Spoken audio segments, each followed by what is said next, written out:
আমরা একটা কথা স্পষ্ট করে বলতে চাই যে জুলাই গণ অভ্যুত্থান অনেক আত্মত্যাগ এর উপর দাঁড়িয়ে বর্তমান সরকার গঠিত হয়েছে। সরকার গঠনের পুরো প্রক্রিয়াটি যেভাবে হয়েছে সেখানে সর্বসম্মত আলাপ আলোচনা এই প্রক্রিয়ার মধ্যে দিয়ে হয়নি। সেখানে একটা যে বাস্তবতার মধ্য দিয়ে আমরা দেখেছি যারা কিছুটা বিশেষত ছাত্র আন্দোলনের প্রতিনিধিরা এবং সংশ্লিষ্ট যারা ছিলেন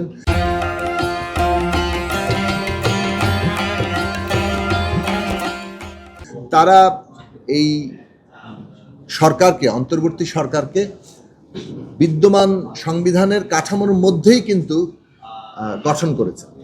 অর্থাৎ 106 অনুচ্ছেদের মধ্যে দিয়ে তারা কোর্টের পরামর্শ নিয়েছেন এবং কোর্টের পরামর্শ নিয়ে একটা যাকে বলে ডক্ট্রিন অফ নেসেসিটি কিংবা একটা বিশেষ প্রয়োজনীয় মানে একটা বাস্তবতার প্রয়োজনে যে নীতি গ্রহণ করতে হয় যেটা সংবিধানে উল্লেখ নাই সেটা কোর্ট পরামর্শ দিয়েছে এবং সেই অনুযায়ী কিন্তু আসলে এই অন্তর্বর্তী সরকার গঠিত হয়েছে। কাজেই সেই দিক থেকে দেখলে আমরা একটা সংবিধানের কাঠামোর মধ্যেও আছি, যদিও রাজনৈতিক দিক থেকে অনেক ক্ষেত্রে আমাদের কিছু বিশেষ বাস্তবতা আছে, সেই বাস্তবতার সাথেও আমাদের তাল মিলিয়ে চলতে হচ্ছে। কিন্তু আমরা যেটা পরিষ্কার করে বলতে চাই, এমন কোনো পদক্ষেপ নেওয়া ঠিক হবে না যাতে এই অন্তর্বর্তী সরকার যে নিয়মের মধ্য দিয়ে গঠিত হয়েছে, যে ধারাবাহিকতা আছে সেটা নিজেই ক্ষতিগ্রস্ত হয়ে যায়। মানে অন্তর্বর্তী সরকারের বৈধতা নিয়ে প্রশ্ন ওঠে কিংবা সংবিধান স্থগিত করার মধ্য দিয়ে এক ধরনের রাজনৈতিক অস্থিতিশীলতার পরিস্থিতি সৃষ্টি হয়।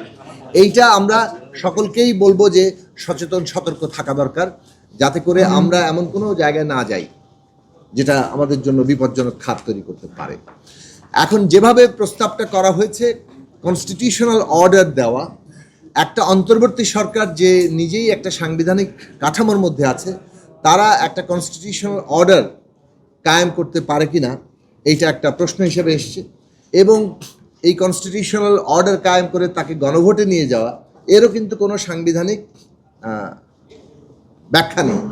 তাহলে এই সাংবিধানিক ব্যাখ্যাটা কোথা থেকে আসবে? তারা বলছেন যে আজকের প্রস্তাব অনুযায়ী, যেটা আর্টিকেল 22, যেটা আমাদের জুলাই ঘোষণাপত্র, সেই অনুযায়ী জুলাই ঘোষণাপত্রের আর্টিকেল 22-তে কিন্তু গণতান্ত্রিক নিয়মতান্ত্রিক ব্যবস্থার কথাই বলা হয়েছে।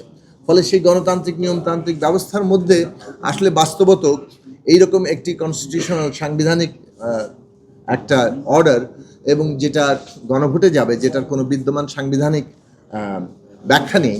ফলে এই অন্তর্বর্তী সরকার সেই জায়গায় গেলে এটা আসলে আমাদের যে কনসেনসাস, আমরা যেটার উপরে দাঁড়াচ্ছি, যে একটা ঐকমত্যের ভিত্তিতে আমরা এই রাষ্ট্রের গণতান্ত্রিক উত্তরণটা সম্পন্ন করতে চাই, সেইখানে আসলে এটা বাধা হয়ে দাঁড়াবে কিনা। কারণ ঐকমত্য যদি না হয় তাহলে কিন্তু আমরা একটা সংকটের মধ্যে পড়ে যাব।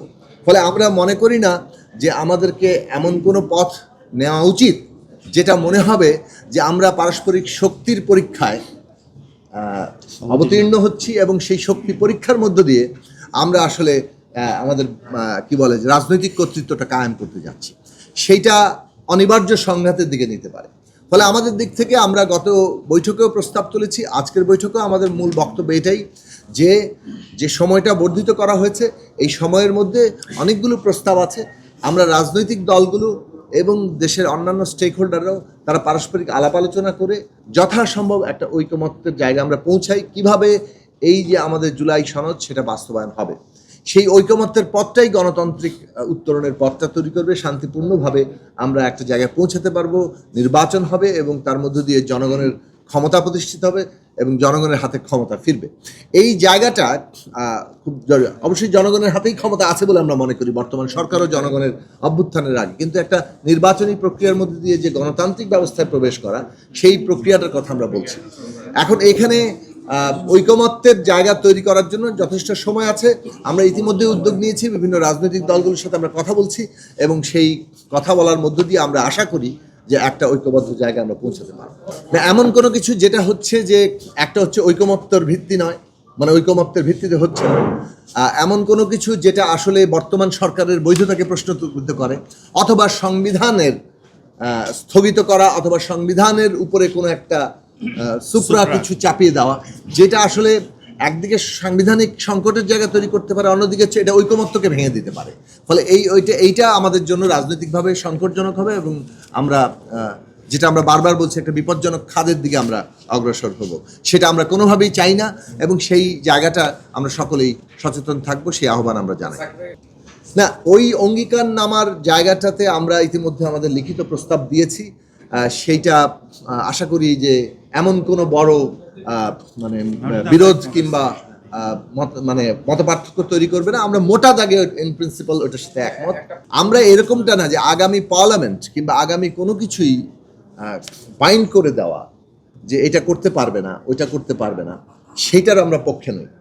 কি করতে পারবে সেটার পক্ষে। যেমন আমরা বলেছি জুলাই সনদের একটা বাধ্যবাধকতা থাকা দরকার, আইনি বাধ্যবাধকতা, অর্থাৎ যেখানে আমরা সবাই একমত সেটা আগামী পার্লামেন্ট বাস্তবায়ন করতে বাধ্য থাকে। কিন্তু এটা করতে পারবে না, এই বাইন্ডিংসের কোনো কথা আমরা বলছি না। আমরা বলছি আগামী পার্লামেন্ট যাতে মৌলিক সংস্কার করতে পারে, এই অধিকার, এই এখতিয়ার জনগণ যাতে আগামী পার্লামেন্টকে দেয়, সেই অনুযায়ী একটা ঘোষণা তৈরি করতে হবে সরকারকে, যে আগামী নির্বাচন হবে একদিকে এই জনগণের এখতিয়ার নিয়ে জুলাই সনদ বাস্তবায়ন করার এখতিয়ার, মৌলিক সংস্কার করার এখতিয়ার, অন্যদিকে 5 বছর চালানোর এখতিয়ার।